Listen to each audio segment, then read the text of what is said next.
Deho was late again. He walked through the sliding doors of Classroom 7B with a container of tteokbokki in his hands, the spicy rice cakes still steaming. The smell hit the room before he did. Several alien students turned their sensor organs away from the strong scent. A few made sounds that might have been coughing. "Sorry, Instructor Velmoth," Deho said, bowing slightly. It was a habit from home, from Sol, from Earth. Most aliens didn't understand the gesture, but he did it anyway. Instructor Velmoth was a Luxarian, and her body looked like living crystal. Light moved through her in strange patterns when she was annoyed. Right now, those patterns were sharp and quick. "Mr. Kang, this is the third time this week. The food station ran out of gochugaru. I had to wait." Deho slid into his seat near the back. His chair was specially made for human weight and density. Most of the furniture in the room was designed for species that weighed less than a house cat. Next to him, Prill floated in her water-filled sphere. She was Quellen, looking something like a jellyfish mixed with an octopus. Her translator device clicked softly. "What is gochugaru?" "Red pepper flakes. Makes food taste good." Deho popped a rice cake into his mouth and chewed happily. Prill's tentacles shivered. "Your species eats pain?" "It's not pain, it's flavor," Deho said. But he knew she wouldn't understand. Humans had weird taste buds compared to most species. They could eat things that would kill other creatures. They could drink ethanol for fun. They could survive on almost anything. Across the room, Thex clicked his mandibles. The creche looked like a praying mantis that someone had stretched to 6 feet tall. "Deathworlders," he muttered, loud enough for others to hear, always showing off. Deho ignored him. He had heard it before. Earth was classified as a Class 12 death world. That meant it was extremely dangerous. Most species couldn't survive there for a day. The gravity would crush them. The bacteria would eat them. The weather would kill them. The animals would hunt them. And the other humans might rob them. But to Deho, Earth was just home. Instructor Velmoth continued the lesson. She was teaching about survival strategies of what she called low-tier species. It was kind of insulting, but Deho understood what she meant. Species that weren't apex predators. Species that had to be clever to survive. "The Plix of Mondo 3 are an excellent example," Velmoth said. Her crystalline hand gestured at a hologram showing small, furry creatures. "When threatened, they release a pheromone that makes predators ignore them. A perfect passive defense." Deho raised his hand. "What happens if the predator doesn't use smell to hunt?" Velmoth's light patterns shifted.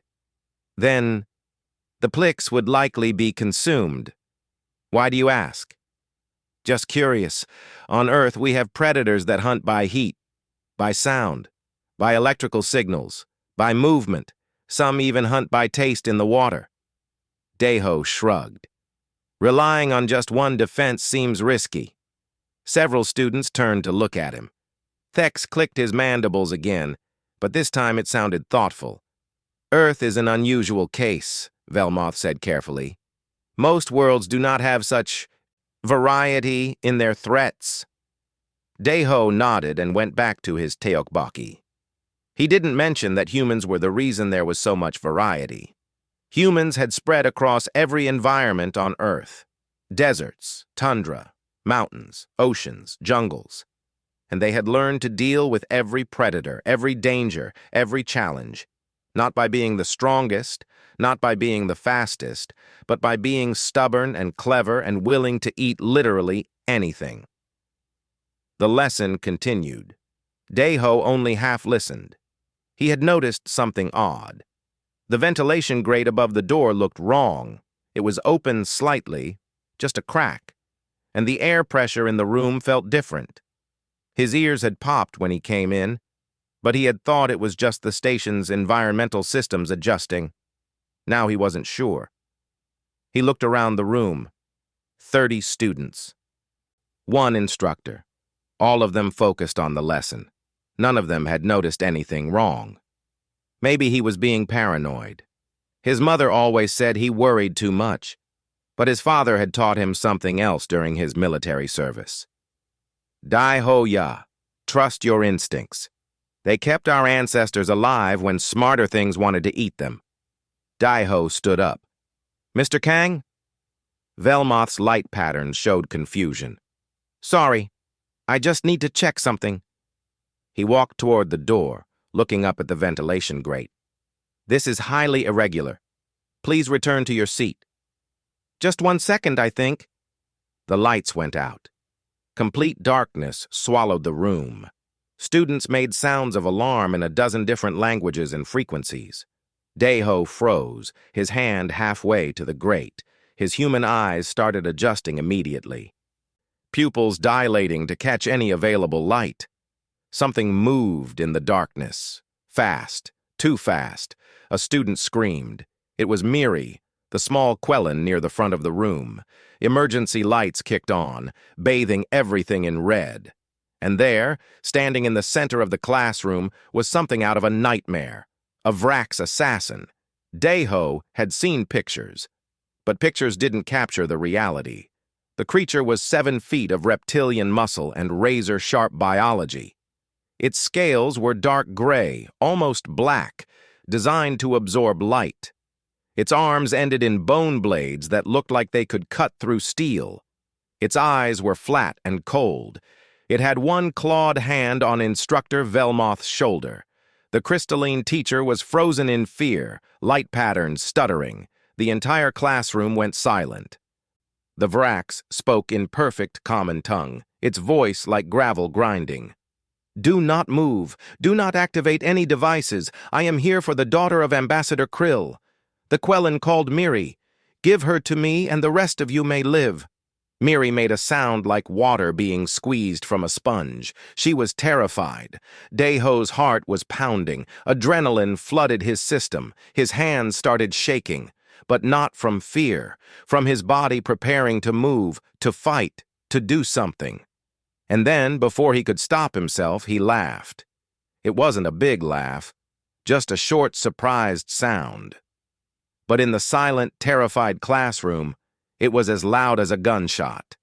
Every eye turned to him, including the Vrax's cold reptilian stare. Something amuses you, human?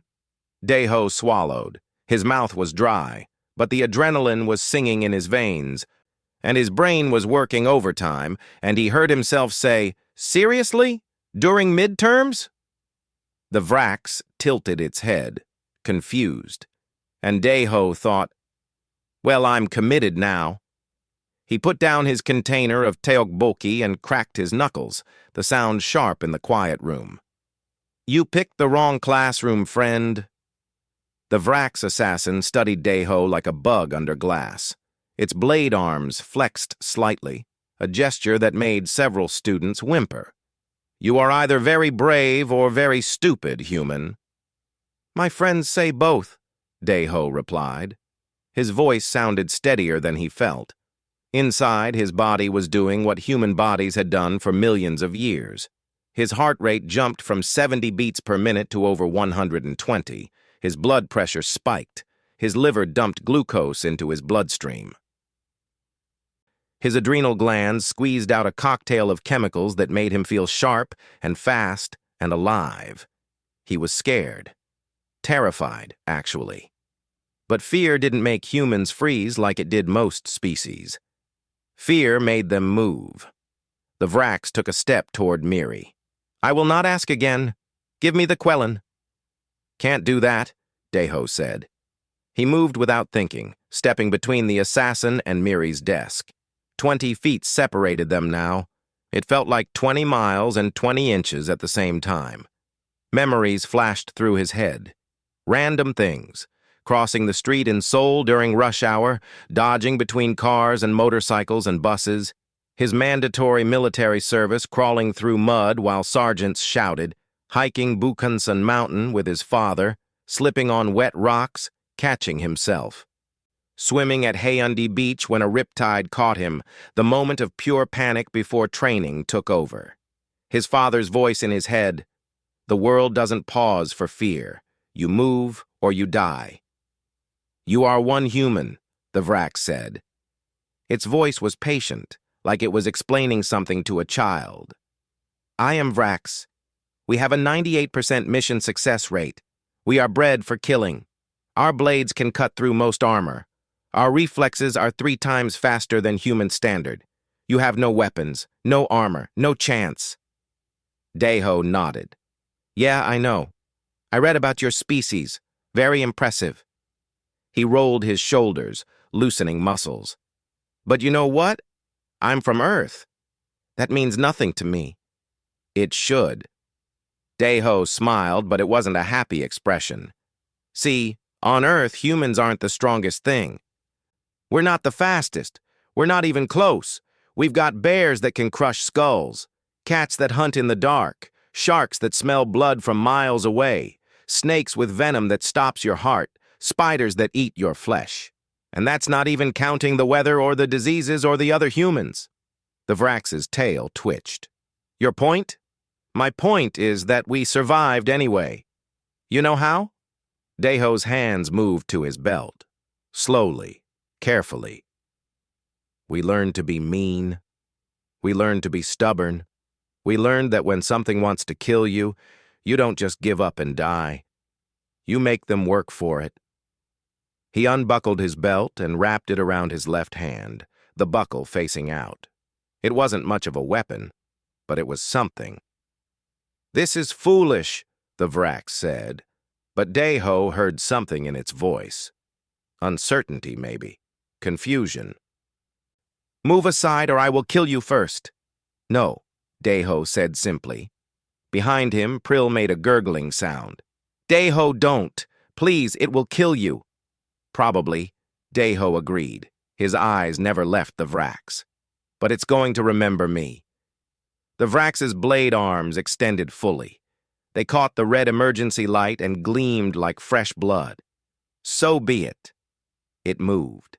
Fast, impossibly fast. One moment it was standing near the instructor's desk. The next, it was lunging across the room, blade arms raised, claws extended. Deho's human eyes could barely track it. But he didn't need to track it. He just needed to not be where it was aiming. He threw himself sideways, grabbing a desk as he moved. The desk was designed for low-gravity species. To Deho, who had grown up under Earth's crushing gravity, it weighed almost nothing. He swung it up like a shield. The Vrax's blade hit the desk and cut through it like paper, but it bought Deho a half-second. He rolled away, came up on his feet, and looked around for anything he could use. The classroom was full of equipment, hologram projectors, environmental controls, chemical storage for different atmosphere types, and his container of Tetiok still sitting on his desk, the sauce bright red and steaming. The Vrax turned toward him again. You only delay the inevitable. Deho didn't answer. He was breathing hard now, his body pulling oxygen into his blood.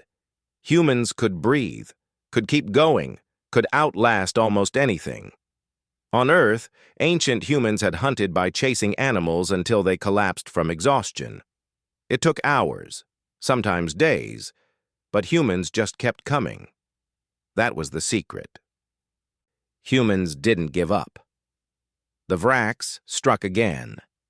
This time, Deho didn't try to dodge completely. He stepped into the strike, taking a hit on his left arm that sent pain screaming up to his shoulder. But the belt around his hand caught on the Vrax's blade arm, tangling for just a moment. It was enough. Deho drove his right fist into the Vrax's torso with everything he had. The impact sent shocks up his arm. It was like punching a wall, but he felt something give slightly. The Vrax made a sound. Surprise, maybe. Deho spun away, grabbed his Teokbokki container, and threw the entire thing at the Vrax's face. Hot sauce and rice cakes splattered across the assassin's eyes and snout. The Vrax shrieked. The gochugaru in the sauce, the capsaicin that humans found tasty, hit the assassin's sensitive receptors like acid. It staggered back, clawing at its face. That's Korean hospitality. Daeho panted. Blood was running down his left arm, but he ignored it. Pain was just information. His body would keep working. That was what human bodies did. The Vrax recovered faster than he hoped. Its eyes were watering, but it could still see, and now it was angry. "You will suffer for that, human." "Get in line," Daeho said. He backed toward the environmental control panel. "My mom's going to kill me when she finds out I got in another fight," the Vrax charged. This time Daeho didn't dodge. He grabbed the environmental control and yanked it hard, switching the classroom atmosphere to match the creche zone. High heat, low oxygen, most species couldn't function in it, but Daeho had trained in the Korean summer. Had done exercises in military gear when it was 38 degrees Celsius and humid enough to drown in the air. He could work through heat. The Vrax slowed. Just a little. Just enough. Daeho grabbed a fire extinguisher from the wall and pulled the pin. The Vrax lunged one more time, blade arms reaching for his throat. Daeho sprayed foam directly into its face and then, while it was blind, swung the heavy extinguisher tank into its skull with every bit of strength his Deathworld muscles could produce. The Vrax went down, not unconscious, but stunned. Daeho dropped onto its back, wrapped his arm around its throat, and held on. "Prill!" he shouted. "Emergency beacon! Now!" The Quellan, shaking in her sphere, activated her emergency transmitter. The Vrax thrashed. Daeho held on, his muscles screaming. The cut on his arm had opened wider. He could feel his own blood making his grip slippery, but he didn't let go. The Vrax struggled less. Finally, it went still. Daeho kept holding on, counting to 60 in his head. Humans knew how to choke things unconscious. It was a skill they had learned long ago. When he finally let go and rolled off, his entire body was shaking. Not from fear now, from adrenaline crash, from exhaustion, from blood loss. He sat on the floor next to the unconscious assassin and started laughing. Real laughter this time, the kind that came from surviving something impossible. Station security burst through the door 30 seconds later, weapons drawn. They found a classroom full of terrified students, an injured instructor, and one human sitting on top of an elite Vrax assassin, bleeding and laughing and asking if anyone had bandages. And maybe some soju. The medical bay was quiet except for the soft sounds of monitoring equipment and Daeho's occasional grunt of pain. Dr. Veshery was Luxarian, like Instructor Velmoth, and his crystalline hands moved with careful precision as he worked on Daeho's injured arm. "Your physiology is remarkable," Veshery said. His translator made his voice sound clinical and curious. "This wound should have caused you to lose consciousness from blood loss and pain, yet you remained functional for another 7 minutes." Daeho shrugged with his good shoulder. "Adrenaline is a hell of a drug." "I do not understand that reference." "It means my body made its own painkillers. Humans do that when we're in danger. Evolution, you know?" Daeho watched as the doctor applied a bonding agent that would help the wound close faster. It itched like crazy. "How's Instructor Velmoth?" "Shaken but unharmed. The Vrax did not injure her. She was fortunate." Veshery paused. "You were fortunate as well. Vrax assassins are among the most dangerous beings in known space." "Yeah, I got that impression." The door to the medical bay slid open. A Quellan floated in, larger than Miri, with more elaborate patterns on his transparent body. His water sphere had official markings on it. Behind him came Station Security Chief Des, looking tired and worried. "Mr. Kang," the large Quellan said. His voice through the translator was formal and deep. "I am Ambassador Krill. You saved my daughter's life." Daeho sat up straighter, wincing. "Ambassador, it's an honor." "Is Miri okay?" "She is terrified but physically unharmed thanks to you." The ambassador's tentacles moved in patterns Daeho couldn't read. "I have come to offer my gratitude and to inform you that our people will not forget this debt." Oh, that's not necessary. I just did what anyone would. No, Chief Des interrupted. She was Quellen as well, but smaller, with military patterns on her sphere. You did what no one else could. We have reviewed the security footage. A Vrax assassin, in a classroom full of civilians. And you, unarmed, stopped it. Deho scratched the back of his neck with his good hand. I had a belt, and Teok Boki, and kind of a lot of anger about missing my exam. Ambassador Krill made a sound that might have been laughter. I have authorized the Galactic News Network to share the footage. The entire galaxy will know what you did. They will know that humans are as capable as they are kind. Oh no, Deho said. Please don't. My mom is going to see that and lose her mind. But it was too late. By the next morning, Deho was famous. The footage was everywhere.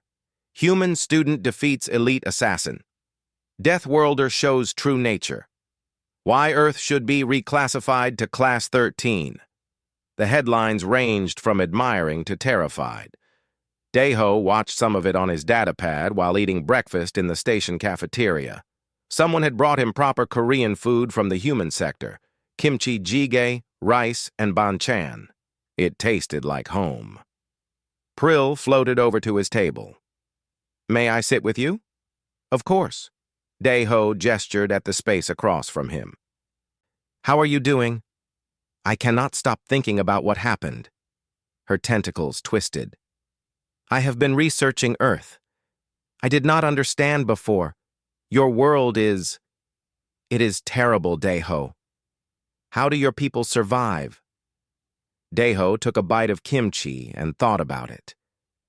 We don't really think about it that way. It's just where we live. Yeah, there are dangerous animals, and weather, and diseases. But there's also beauty. Mountains and oceans and forests. Good food, good people. You adapt, you know? But humans are not just adapted. You are apex predators. You have intelligence and tool use and physical strength. Most species have one or two advantages. Humans have many. We have to, Deho said quietly. Earth doesn't forgive mistakes, so we learned not to make them. Or, well, to survive them when we did. Thex approached the table. The Kresh moved slowly, almost hesitantly. His mandibles clicked in what Deho had learned was a sign of respect. Kang Deho, I owe you an apology. Deho blinked. For what? I called you a show-off. I dismissed your people as simple Deathworlders. I was wrong. Thex's compound eyes reflected the cafeteria lights. The Kresh Military Council has been studying the footage of your fight.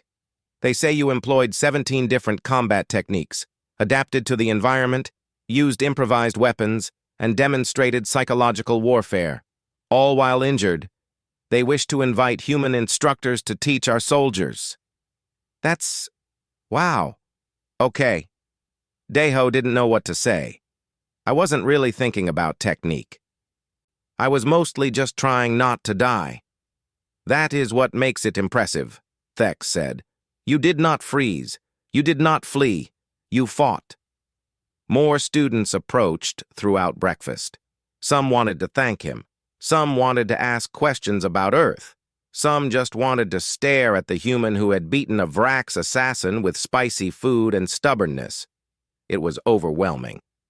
Later, Deho met with Ambassador Krill in a private conference room.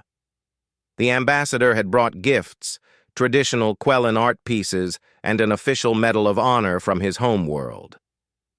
I cannot give you enough to repay the debt, Krill said, but I can offer you this. My people and your people will be allies. Whatever you need, whatever Earth needs, you need only ask. That's incredibly generous, Deho said, but honestly, I'm just glad Miri is safe. She wishes to thank you personally, but she is still processing the trauma. In time, perhaps. Krill's tentacles moved thoughtfully. I must also warn you. The faction that hired the Vrax to kill my daughter are not pleased. They have been embarrassed. An elite assassin defeated by a student. It makes them look weak. So what does that mean? It means they may try again. But next time, you may be the target. Daeho felt his stomach drop. Oh. Station security will protect you, and I have hired private guards as well. You will be safe. I appreciate that, but... Daeho thought about the fight, about the fear and the pain and the desperate scrambling to survive.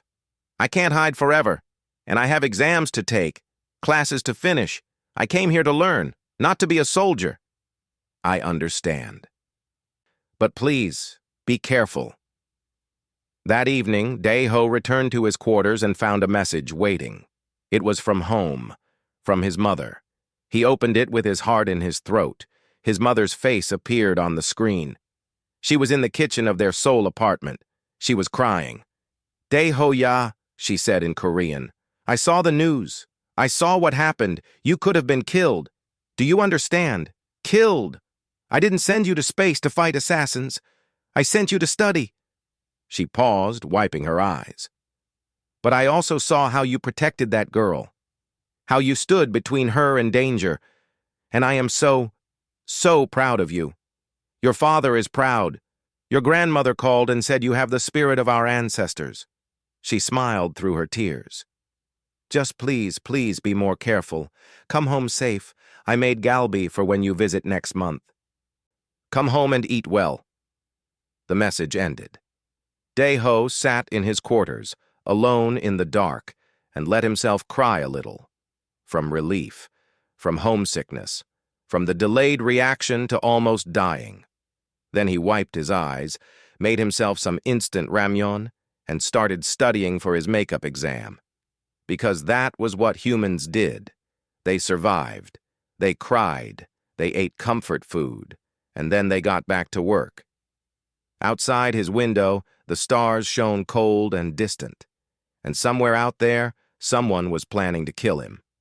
But that was tomorrow's problem. 3 weeks passed. Daeho attended classes with a security detail trailing behind him. It was awkward at first, having 2 armed guards following him to xenobiology lectures and lunch. But he got used to it. Humans were good at adapting to weird situations. The station had changed around him, too. Other students treated him differently now. Some with respect, some with fear. A few with suspicion, wondering if all humans were secretly that dangerous. Daeho tried to be normal. He shared his Korean snacks. He helped classmates with homework. He made jokes and complained about professors like any other student. Slowly, people started to relax around him again. Instructor Velmoth returned to teaching after a week of recovery. Her first words to Daeho were, "No more teokbokki in my classroom." He had laughed and agreed. The investigation into the assassination attempt had revealed uncomfortable truths. The Vraks had been hired by a faction called the Purity Council, a group that believed in species separation. They wanted the galaxy divided by strength, with superior species ruling and inferior species serving. Ambassador Krill's work promoting equal representation had made him a target. The Council had not expected a human to interfere. They had not expected anyone to survive a Vrax assassin. Now they had a new problem. Humans were gaining attention. Earth had been mostly ignored by galactic politics, considered too dangerous to visit and too primitive to matter. But after Daeho's fight went viral, people started asking questions. How many humans were there? How strong were they, really? What would happen if Earth decided to join galactic civilization properly? Some species found these questions exciting. Others found them terrifying. Daeho learned about all this from Yoon Seok, another Korean human who worked in the station's engineering department. They met for dinner in the human sector, a small collection of restaurants and shops that catered to the handful of humans living on the station. "You've become a celebrity," Yoon Seok said, pouring soju into small glasses. He was older than Daeho, maybe 30, with the practical hands of someone who worked with machines. "The engineering crews can't stop talking about you. Some of them want to hire human guards now." "That's weird," Daeho said. He picked up his glass and they tapped them together before drinking. The soju burned pleasantly. I'm just a student. You're a symbol now, like it or not. Yun Seok refilled the glasses. The Council for Human Integration has been calling me. They want to fast-track Earth's application for full galactic membership. Is that good? Depends. It means more opportunities for humans, trade, education, technology sharing, but it also means more responsibility, more politics, more chances for conflicts. Yun Seok looked thoughtful. Some council members are arguing that humans should be restricted. Class 12. Deathworlders with our capabilities? That scares people. Daeho thought about that while they ate. The restaurant served samgyeopsal and kimchi that tasted almost like home. Almost, but not quite. Station-grown vegetables never tasted exactly right. Do you ever regret leaving Earth? Daeho asked. Sometimes. I miss my family, miss the food, miss walking under an open sky. Yun Seok smiled. But out here, I get to work on technology Earth won't have for decades. I get to meet beings from 1,000 different worlds. It's worth it. They talked late into the evening. About home. About space. About the weird reality of being human among aliens. When Daeho returned to his quarters, he found a message waiting. Not from his mother this time. From Station Security Chief Des. Mr. Kang, we need to speak. It's urgent. Please come to Security Central when you receive this. Daeho's good mood evaporated. He grabbed his jacket and headed to Security Central, his guards following silently. Chief Des met him in a private briefing room. Her tentacles were moving in agitated patterns. We have intelligence that concerns you, she said without preamble. The Purity Council has issued another contract. This time the target is you. Daeho had been expecting this, but hearing it still made his mouth go dry. When? We don't know, but the contractor is not Vrax this time. She pulled up a hologram. It showed a creature that looked almost like a jellyfish, similar to the Quellan, but with darker coloration and sharper features. This is a Sheth. They are shapeshifters. They can mimic the appearance and behavior of most humanoid species. So it could be anyone. Yes, we are implementing additional security measures, biometric scanners, increased patrols, but a Sheth is patient. It could take weeks to make its move, maybe months. So what do I do? Just wait to die? No. You live your life, but carefully. Trust your instincts. You humans are good at detecting threats. Your social instincts are more sophisticated than most species. If something feels wrong, report it immediately. Daeho left Security Central feeling numb. He had survived one assassin. Could he survive another? This one would be smarter, more patient. Harder to detect. Classes continued. Daeho tried to focus on his studies, but part of his brain was always scanning for threats, watching faces, noting behavior, looking for anything unusual. 2 weeks later, a new student arrived in Instructor Velmoth's class. A creche named Riv, transferring from another station. Riv was polite and quiet, asking good questions and doing solid work. But something felt wrong. Daeho couldn't put his finger on it at first. Riv looked like a creche, moved like a creche, even smelled like a creche, according to Thex, who had welcomed the newcomer warmly. But small things were off. The way Riv's mandibles moved when speaking, the pattern of eye movements, the timing of responses to questions. It was like watching a really good actor who had almost, but not quite, perfected the role. Daeho started paying closer attention. He noticed that Riv always positioned itself near exits, that it watched Daeho more than other students, that it asked questions about human physiology and behavior, always casual, always as part of normal conversation. He didn't report it, not yet, because he could be wrong. Paranoia was just paranoia until it saved your life. The class took a field trip to the station's biodome, a massive environmental section designed to showcase ecosystems from member worlds. It was beautiful and strange, with sections that had different gravity, atmosphere, and temperature. Daeho stood in the Earth section, looking at a small grove of trees that were supposed to be oak, but didn't quite look right. The gravity felt correct, at least. 1 full G, heavy and comfortable. "This is your world?" Riv had approached quietly, too quietly for a creche, whose exoskeleton usually clicked when they moved. "A very small part of it," Deho said. He kept his voice casual, but his body tensed. "Earth is more diverse than this. I have been researching your world. It is truly hostile. How did your species survive?" "Stubbornness, mostly." Riv's mandibles clicked. "I wonder, what makes a human decide to fight instead of flee? When the Vraks attacked, you could have run. You could have hidden, but you fought. Why?" "Someone needed help." "But it was not your offspring, not your mate, not even your pack family, just a classmate. Yet you risked death." Riv moved closer. "This is what I do not understand about humans. Your loyalty extends beyond biological imperative." "Why?" Deho turned to face Riv fully. His human instincts were screaming now. The uncanny valley feeling was overwhelming. This was not a creche. This was something wearing a creche-like a costume. "You want to know what makes humans dangerous?" Deho said quietly. "It's not our strength. It's not our stubbornness. It's that we make pacts with anyone. We adopt enemies' orphans. We domesticate predators. We make friends with things that want to kill us." Riv tilted its head. "What are you saying?" "I'm saying you're not creche. You're Sheth, and you're about to make a big mistake." For a moment, nothing happened. Then Riv's form shimmered and changed. The creche features melted away, revealing something between a jellyfish and a nightmare.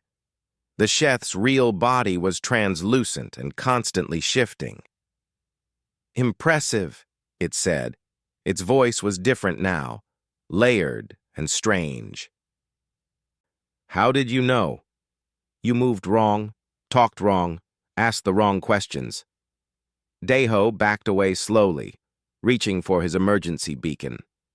"Also, creche don't sweat, but you do just a little when you're maintaining the disguise."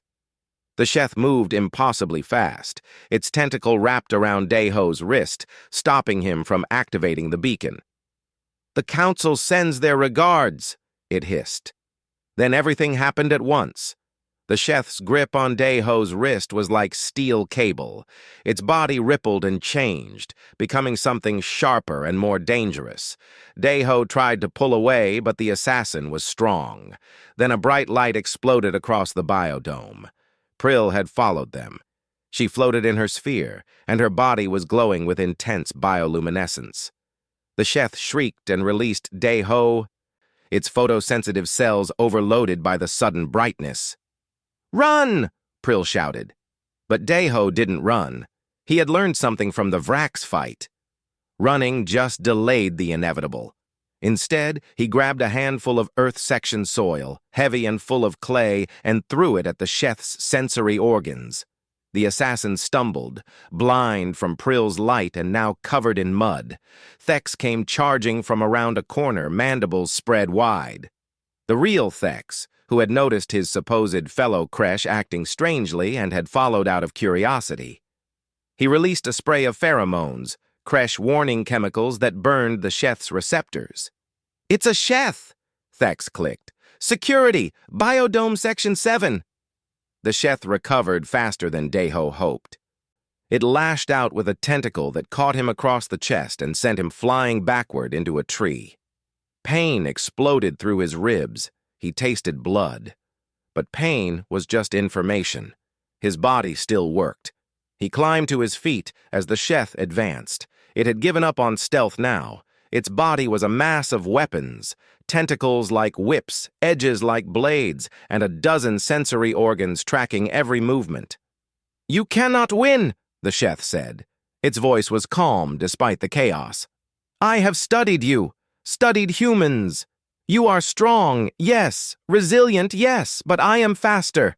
I am designed for killing. What are you designed for?" Deho wiped blood from his mouth. "Surviving." The Sheth lunged. Deho didn't try to fight it head-on this time. He had learned that lesson with the Vrax. Instead, he dove to the side, rolled, and came up near Prill. "Get to safety," he told her. "No," Prill said. Her tentacles were shaking, but her voice was firm. "We are classmates, pack family, as you said. I will not leave." Something warm filled Daeho's chest despite the pain. Humans weren't the only species that could be brave. The Sheth moved toward them again, but Thex got in its way. The Kresh was not a fighter by nature, but he was trying. He grabbed onto the Sheth with his 4 arms, holding it back. "Go!" Thex shouted. "I cannot hold it long!" More students were arriving now. They had heard the commotion. Miri floated up, still small and scared, but she activated her emergency beacon. Others joined her, a dozen different species, all pressing their emergency alerts. The Sheth threw Thex aside and prepared to strike at Daeho one final time. Then security arrived, a full tactical team, heavily armed and trained. They surrounded the Sheth with weapons that hummed with contained energy. "Stand down," Chief Des commanded. "You are outnumbered and outgunned." The Sheth looked around, at the security team, at the students who had grouped together despite their fear, at Daeho, who was bleeding but standing. "This was supposed to be simple," it said. "One target, one kill. But humans make everything complicated." "That's what we do best," Daeho said. He was leaning on Prill's sphere for support, his ribs screaming. "We complicate things. We make friends, we build communities, and we protect each other." The Sheth's body shimmered with something that might have been frustration. "You are monsters. All of you. Humans most of all. You come from a world that should have killed you. You should be savage and cruel. But instead you are kind. You protect others. You sacrifice for beings you barely know. It makes no sense." "It makes perfect sense," Daeho said quietly. "Earth was harsh, yeah. But humans didn't survive alone. We survived together. We formed tribes. We helped each other. We learned that cooperation was stronger than any individual strength. That's what made us human." Security moved in carefully, surrounding the Sheth with containment fields. The assassin didn't resist this time. It seemed almost curious. "The Council will not stop," it said as they restrained it. "They fear what humanity represents. Change, integration, the end of their pure hierarchy." "Let them be afraid," Chief Des said. "Fear is not an excuse for murder." They took the Sheth away. Medical teams rushed in to treat the injured. Daeho's ribs were bruised, maybe cracked, but not broken. He would heal. Humans were good at that. The aftermath took days to sort out. The investigation revealed the full extent of the Purity Council's operations. They had been behind dozens of attacks across the galaxy, trying to maintain species separation through violence and fear. The evidence from the 2 assassination attempts was enough. The Council was dismantled, its leaders arrested, the conspiracy broken. Ambassador Krill gave a speech to the Galactic Assembly. He talked about what had happened, about how his daughter had been saved by a human, about how students from different worlds had worked together to stop an assassin. "This is the future we must build," he said. "Not separation, not fear, but cooperation, not despite our differences, but because of them." The speech was broadcast across the galaxy. Reactions were mixed. Some species celebrated. Others remained suspicious. But conversation had started. Real conversation about what it meant to share the galaxy. For Daeho, life slowly returned to normal. Or as normal as it could be after fighting 2 assassins and becoming a galactic celebrity. He finished his exams, passed with decent grades. Not perfect, but good enough. He received offers from a dozen different organizations, security firms wanting human guards, military academies wanting human instructors, research institutes wanting to study human capabilities. He turned them all down. Instead, he accepted a position at Vellum Academy as an instructor, teaching a new class called Deathworld Survival Strategies. His first lesson was simple. He brought in tteokbokki, kimchi, and other Korean foods. His students, representing 15 different species, looked at the red sauce with suspicion. "This is gochugaru," Dai-ho explained. "Humans eat it for flavor. Most of you will find it painful. That's okay. The lesson isn't about the food." "Then what is the lesson about?" asked a young Luxarian student. "It's about understanding that what's normal for one species might be deadly for another, and that's okay. We don't all have to be the same. We just have to respect each other's differences." Dai-ho smiled. "Also, humans are weird. We eat pain for fun. Just accept it." The class laughed nervously. Over the following months, more humans came to the academy. Ji-won, a brilliant engineer from Busan. Tai-min, a xenobiologist from Jeju. Others from Earth's different regions, all bringing their perspectives and skills. They formed a community, a small piece of Earth among the stars. One evening, Dai-ho sat in his quarters with a bowl of instant ramyeon and opened a video call to Seoul. His mother's face appeared, smiling. "Dai-ho, ya, you look tired. Are you eating well?" "Yes, Iyama, I'm eating well." He showed her the ramyeon. "That's not real food. Come home and I'll make you a proper meal." "I will. Next month, I promise." Dai-ho smiled. "How's everyone at home?" They talked for an hour, about family, about friends, about small things that happened in Seoul, about his mother's garden and his father's new hobby of woodworking. It was normal and boring and wonderful. When the call ended, Dai-ho sat in the quiet of his quarters and looked out at the stars. Somewhere out there, people were still afraid of humans, still suspicious of Deathworlders. But somewhere out there, people were also learning, opening doors, building bridges between worlds.